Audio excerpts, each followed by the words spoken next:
tubahaye ikaze mwese abadukurikiye, abari hafi n'abari kure, turababwira ngo mukomeze kwihangana, bafite ibibazo mukomeze n'ukuri gushikama ku Mana yanyu, mwigire icyizere, muyizere. Ni Imana nziza, ni Imana idahemuka, ni Imana isumba byose, ni Imana ica inzira aho zitari, ni Imana ihindura amateka, maze ibyanze guhinduka bigahinduka, ibyanze gukoreka bigakoreka. Ariko iri mu kazi, iri itanga umuburo, ivuga ko muri byose izatanga ubwenge. Rero tubahaye ikaze muri byose, tuje kubaganiriza nk'ibisanzwe. Rero ikiganiro mugikurikirane cyane kuko kiraryoshye. Ni ikiganiro kibasobanurira indirimbo y'120 mu ncamake cyane, kugira ngo wumve ubuhanuzi burimo, bubu bwanjye, bubu bwawe, byose bifatanywe no kwizera Imana no kuyiringira. Amen.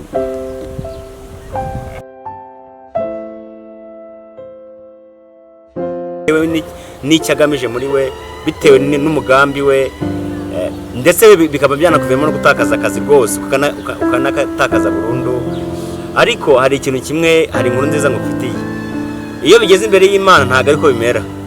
Byo kiravuze ngo iyo Satani anyibukije gucyanirwa kwanjye, abashaka kunyihebesha, ikintu murusha ni kimwe cyangwa se ikintu umukorera ni kimwe, nuko ngiye numbira umukiza wanjye wabikuyeho byose. Nukuvuga ngo yabikuyeho byose gute?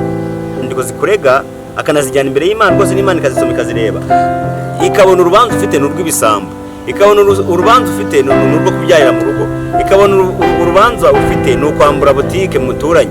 Ari igihe wikoza kuri butike ukabwira nyiri butike atariko mikiro cy'umuceri ntaburara, papa w'umwana naza ndahita nyakuzanira, yazi nanayaguha nejo, akakiguha uzi neza ko mu rugo hashize ukwezi nta kazi, ariko akakiguha kubera ko akwizeye. Imana ibibizi ko wagiye kwikopesha, ariko ntunabone n'ikiguzi, ntunabone n'ubwo buryo, ntunabone gahise vuga ati uyu ni igisambo, ni umwambuzi, ni indayi, yabyariye iwabo, yapfuye nabi, toka imbere yangu, nagenda apfurwa yapfuye n'umwambuzi. Ariko Imana yacu ntago ariko iteye, ntabwo igucira urubanza rumeze rutyo, igucira urubanza rw'umuntu ukiranutse.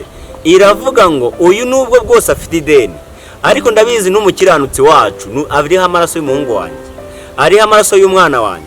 Uyu nabona amafaranga azishyura, uyu nabona amafaranga ideni arimo azarikuramo, uyu nabona amafaranga inzu yamunaniye kwishyura azayishyura, uyu nabona amafaranga uwamugurije ntabwo azabura ukamwishyura, ntabwo azabura ubwishyu. Ndamuzi neza, njye nzayamuha kandi nyamuha azishyura. Satani rero subuta imbere yanjye, nongere kuza umundegaho. Nicyo bita ngo rubi. Iyo bavuze urubanza rubi ni iki? Ntabwo Uwiteka agucira urubanza bw'amagambo mabi, ahubwo agucira urubanza rwo gukomeza, rwo kuguhumuriza, rwo kugira ngo ukomere ndi kumwe nawe, nubwo bimeze bityo, nubwo ideni ribaye ryinshi, nzabana nawe. So rero iyi ndirimbo n'ikivuze nibwo buhanuzi burimo. Yego, ndabasuje mwese abakurikiranye, abakunzi banjye, ndabashimiye kandi twari tumaze igihe tuburanye, duherukana tuvugana bya Yesu ararira, abantu mwarabikunze cyane kandi ni byiza. Ngarutse rero imbere yanyu n'ubundi imbere ya kamera zanyu zacu, aho mumbona mwese. Uyu munsi ndashaka kubasobanurira cyangwa se kuvuga ku ndirimbo y'120 ivuga ngo mu ijuru imbere y'Imana mfite umuvugizi, kandi uwo n'umukuru w'abatambyi yitwa Rukundo. Mpamya yuko izina ryanjye riri ku mutima we, ubwo mvugira nta mwanzi wese wamunyirukanaho.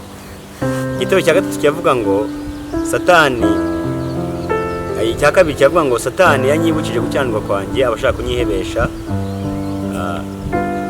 gusangira ntumbira mu ijuru, nkarebayo umukiza wanjye wabikuyeho byose, ko kera yaranyitangiye.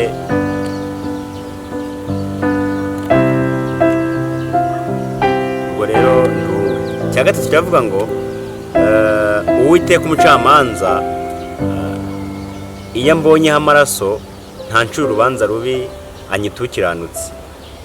Iyo ndirimbo irimo ubuhanuzi bukomeye cyane bwanjye nawe, nshaka kugira ngo tuvugane kano kanya ubwumve kandi ubwumve cyane. Uyu muhanzi yaravuze ngo mu ijuru imbere y'Imana mfite umuvugizi.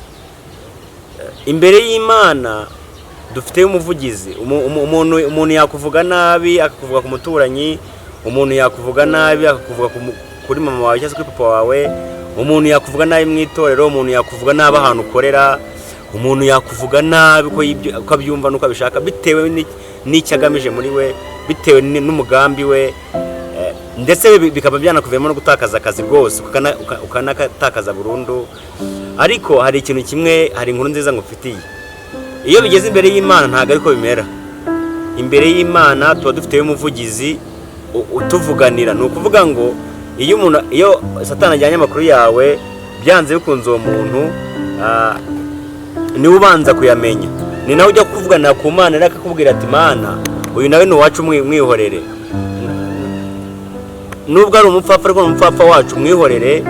Dufite imbere y'Imana ufite umuntu ukuvugira. Nta muntu wakurega imbere y'Imana, nta n'umuntu wayigusebyaho. Ngewe umuntu ashobora kunsebyaho nge nkabyumva, ndetse nawe umuntu yaguteranya ku kazi bikumvikana, ariko imbere y'Imana ntabwo ariko bimeze. Ntabwo ariko bimeze. Dufiteyo umuvugizi, dufiteyo umuntu utuvugira ku manywa na nijoro, dufiteyo umuntu utubera amaso. Iyo Satani atwibukije gukiranirwa kwacu, hari igihe Satani akwegera akakubwira ngo ariko koko uyobewe ko nawe uri umwambuzi, kandi ko ukumva nibyo kubera ko warikopesheje akazi karatakara, umuntu yaragusebeje, umuntu yarakuvuze, bituma ideni ubura uko uryishyura, cyangwa se bituma ubura uko wishyura ideni wari ufite, cyangwa se noneho aranakwegera akanakongora ati ariko se ko wahize uyu muhigo ntuwihigure, kandi Imana yanyu ikubwira ngo uhiga umuhigo ntuwihigure bito no kutawuhiga. Urumva ari byo, kandi ukumva kuko nibyo, ukumva urihebye, ukumva urahangayitse, ukumva ndetse n'umutima ugucira ibibanza. Ariko igitero kiravuze ngo iyo Satani anyibukije gukiranirwa kwanjye, aba ashaka kunyihebesha. Ikintu umurusha ni kimwe, cyangwa se ikintu umukorera ni kimwe, nuko ngiye ntumbira umukiza wanjye wabikuyeho byose. Ni ukuvuga ngo yabikuyeho byose gute? Ibyo bintu, izo nzandiko zose Satani yaturegesha, Yesu yazikuyeho. Ntacyo umutima wakakwiye kunshinza cyangwa se kugushinza mu gihe ukiri kumwe n'umugabo bita Yesu. Aka gatatu karavuga ngo Uwiteka umucamanza ambonyeho urubanza ambonyeho amaraso ntancira urubanza rubi. Biravuze ngo Uwiteka, Satani ajyana izo nzandiko zikurega akanazijyana imbere y'Imana rwose, n'Imana ikazisoma ikazireba, ikabona urubanza ufite n'urw'ibisambo, ikabona urubanza ufite n'urwo kubyarira mu rugo, ikabona urubanza ufite n'ukwambura butike muturanye. Hari igihe wikoza kuri butike ukabwira nyiri butike atariko mikiro cy'umuceri ntaburara, papa w'umwana naza ndahita nyakuzanira, cyangwa se nanayaguha n'ejo, akakiguha uzi neza ko mu rugo hashize ukwezi nta kazi, ariko akakiguha kubera ko akwizeye. Imana ibibizi ko wagiye kwikopesha, ariko ntunabone n'ikiguzi, ntunabone n'ubwo buryo, ntunabone n'uko ubikora, ntunabone n'uko bigenda. Imana yo rero ni serious cyane, irabireba ikabona nubwo se wikopesha ufite ikimenyetso cy'amaraso ya Yesu, kavuga ati rero uyu muntu ni uwacu. Ikintu akora ntabwo ngagucira urubanza rubi. Ubundi yagahise ivuga ati uyu ni igisambo, ni umwambuzi, ni indayi, yabyariye iwabo, yapfuye nabi, toka imbere yangu, nagenda apfurwa yapfuye, ni umwambuzi. Ariko Imana yacu ntabwo ariko iteye, ntabwo igucira urubanza rumeze rutyo, igucira urubanza rw'umuntu ukiranutse. Iravuga ngo uyu nubwo bwose afite ideni, ariko ndabizi n'umukiranutsi wacu ariho amaraso y'umuhungu wanjye, ariho amaraso y'umwana wanjye. Uyu nabona amafaranga azishyura, uyu nabona amafaranga ideni arimo azarikuramo, uyu nabona amafaranga inzu yamunaniye kwishyura azayishyura, uyu nabona amafaranga uwamugurije ntabwo azabura ukamwishyura, ntabwo azabura ubwishyu, ndamuzi neza njye nzayamuha kandi nyamuha azishyura. Satani rero subuta imbere yanjye ntongere kuza umundegaho.